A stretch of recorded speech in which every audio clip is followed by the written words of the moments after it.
aad ayaan muxuu ahay u mahadcelinayaa intii hadashay hadalladii xikmadda lahaa ee qurxoonaayoo dhan waa la yidhi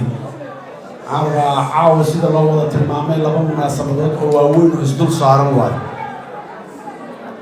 maalintii calanka waxaan u malaynayaa maalin aad iyo aad u macno badan inay tahay oo aad iyo aad u weyn maalinta kalena waa maalintaas la sheegay oo maanta oo dhan ilaa duurkii wixii ka dambeeyey saacadda qof walba ay eegaysay oo ay lahayd meeqa saac waay waa dhegaysanay go-aankiina waa la sheegay sida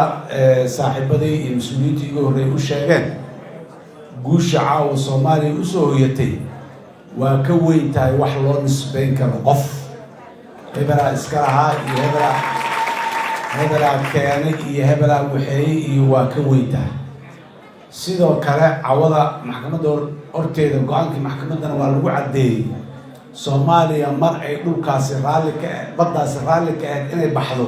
inaanay jirin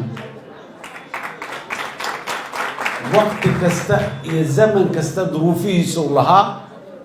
yacni qawaaciddiisuu lahaa xeerarkiisuu lahaa adduunyadu waa issii rogrogaysay waa issii badbedelaysay mas-uuliyiintii dalka ay joogto maalin walba intii ninkii markaa joogay meeshii ugaga habboonayd ayuu waa jirtaa in macluumaadku ay nagu koobnaayeen waa jirtaa in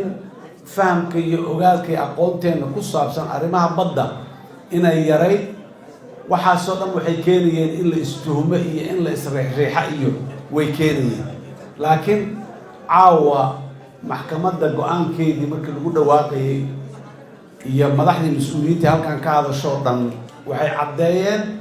go-aanka maxkamaddana lagu caddeeyey mar ay soomaaliya raalli ka ahayd ama ay qayb ka ahayd ama wixii maxaanku idhahdaye ee dowladda dariska saaxiibkeena ay sheeganaysay aan kula jirnay oo aan la aqbalsanayn inaanay jirin go-aankii maxkamadda ee caawa la akhriyay ay ka mid ahayd intii kale oo muxuu ahaay saaxiibadeen ay caawa halka ka hadasheen taariikhdeedii waa la wada sheegay wax ugu muhiimsan waxay ahayd dadka soomaaliyeed in maxaanku idhahdaye mar walba xaaladdu meesha ay marayso lala socodsiiyo oo loo sheego oo la yidhaahdo xaalku waa saas meeshaasaas maraysaa waxaasaa soo kordhay caqabadaasaa jirta wanaaggaasaa jiro meelaha qaarkood intaas oo ku saabsan xidhiidhinta iyo wax la socodsiinta ayaa laga gaabiyaan dhihi karaa laakiin ma jirin waxaan rabaa sidii madaxdii mas-uuliyiinta iga horreysay ay ugu mahad celiyeen inaan dhammaan mas-uuliyiinta dalka soo martay oo laga soo bilaabo waagii maxaanku idhahdaye allahu naxariistay maxamed saad barre uu joogay xeerarka iyo nidaamka baddu ay soo bilowdeen ilaa muxuu ahay maxamed cabdullaahi farmaajo oo ugu dambeeyey intaba badda arrimaheeda mugay timaado wax fiican ayay ka soo qabteen bulikeetiyadaas la isu soo saaray ayaana caawa aqalkii oo dhammaystiran uu ku yimiday wixii noo dhimanna way dhammaan doonaan insha allah ilaahay idinkiisa sidaa hadda waaye aragnimadaan u yeelanay oo midnimadeenu waxaa ka mid a maalan waxaan rabaa horta intaan si fiican halkaan aan u xuso aqoonta badda waa nagu yaray dad badan oo soomaali ah oo xeerarka badda iyo xeerarka caalamiga ay yaqaano maanaan helin oo haddana practice gareeyey oo soo galay oo shaqooyin soo qabtay heer caalami ah sidaas daraaddeed gabadha looyarada noo ee Muna Sharman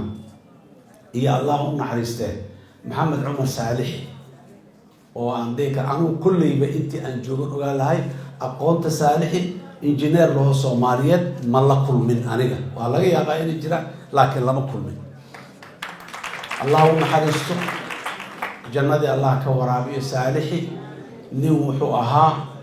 yacni arrintan cawaya casir murugada iyo walwalka iyo culayska ay ku haysa aan la qiyaasi karin ilaa maalintii uu dhimanayna waa ku jiray kiiska waa u taagnaa allah u naxariisto jannadii firdaws allah ka waraabiyo leena gabadheena Muna Sharman doctoress Muna Sharman ayadoo United Nations u shaqeyso magaalada New York joogta oo maxaan ku dhahay mishaar aan caadi ahayn qaadata oo New York ku nool oo degan oo ku dhaqan ayaan dhahnay waxaana inay guulaystaan ma rabtaa mashruucan Soomaali u gashaa lagama xiga adiga niyo ka soo tagtay xamaray timiday waxay bilowday inay horta nafahamsiiso waxaan waxa ay yihiin gudoomiye Jawaari iyo guddiga joogtada hadda ka hadlayay intay hor tagtay ay waxaan ay waxay ka sameysay presentation baarlamaanka biriga joogay sidoo kale u sameysay bulshada rayidka ahayd ee magaalada joogta inta la soo keenay yaa sidoo kale ay haddana u sharaxay annaga marka waxaan nasiib ku lahayn oo madaxdii naga horreysay anuga nasiib badnayn fahamkii iyo wacyigii dadka ee ku saabsan arrintaas ayaa kor loo soo qaaday marka dadku waa arkeen waa ku baraarugeen in aanan waddo khalada wixii aan lagu wadin marka culaysyo badan oo aad u badan nagama qabsan laakiin haddana saas ay tahay waad ogtihiin dacwadda mugaan geynay in la yiri dacwaddan waxaa loo geeyey Kenya dhulka in loo xalaaleeyo oo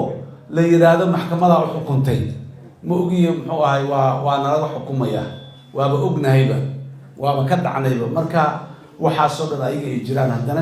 haddaan leeyahay baarlamaan iyo xukuumad iyo maxaan ku raad dhammaan looma kala harin waa la isgarab istaagi waa wadna muna riskiye badan ay u gashay arrintaas daraaddeed safar ay gashay meel ay tagaysay aad iyo aad ay khatar ugu baraartay ma aha kayska Soomaaliya iyo Kenya bas ma gelin kayska Soomaaliya iyo Yemen ay gashay muna wafdi ay ka mid ahayd oo wasiirkeena arrimaha dibadda biriga joogay wasiirka maaliyadda maanta joogay bay hoggaamiyay ayaa tageen Sanca oo dawladda la soo fariisteen nasiib darro muddo ka bacdi ayuu shir labaad shir saddexaad Yemenna loo balansan yahay Yemenna muxuu ahay dhibaato ka dhacday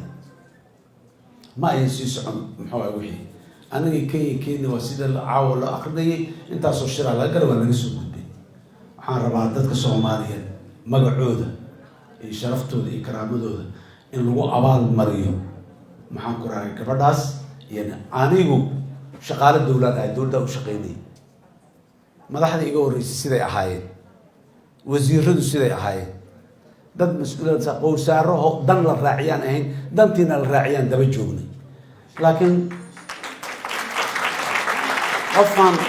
qofaan mas'uuliyadda loo dooran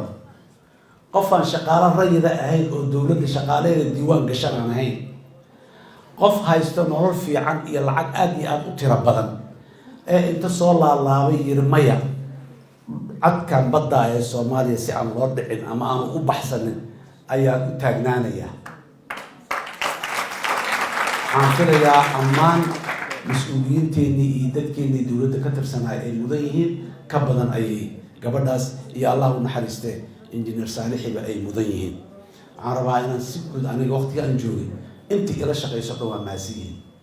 intii iga horeysay ee hawsha soo gashayna sida halkan looga sheego waa maasiin laana meeshay keenan baan ka sii wadno anaga wax si dul saaran intii naga dambeysay madaxweyne Maxamed Cabdullaahi Farmaajo iyo raggiisina waa mahadsan yihiin iyaguna waa ku adkaysteen meeshii in lagu hayo oo hor loo sii wado madaxweynaha wax badan oo ku kala ra'yi duwan ahaa jiro madaxweyne Farmaajo laakiin qadiyadan waa ku amaana waan uga mahad celinaa waxaa soo haray cawada aan rabaa warkayga inaan ku soo koobo saaxiibkay walaalkay Cabdiraxmaan Cabdishakuur waxaan u malaynayaa caawa beej dhib badan oo muddo dheer soo furnaaya caawa la soo laabay aan u malaynayaa Cabdiraxmaanna waxaan ka rabnaa waa Soomaali waa taas waa laga dhaqay waana lagu xoreeyay haddii arrintaas wax kala maqnaan waxay la maqnaan inaad keentaa laga rabaa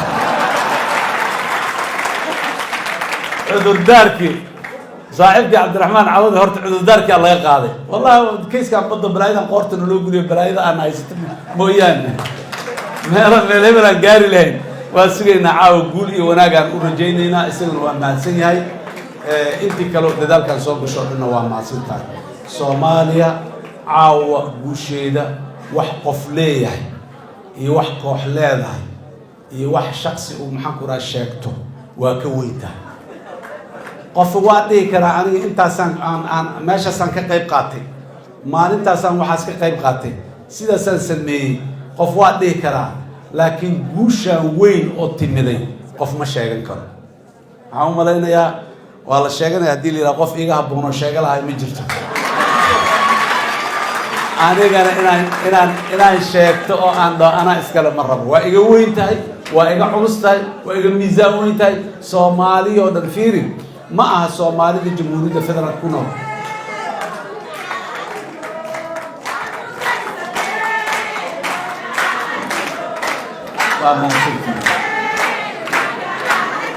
ما شاء الله وما سنتي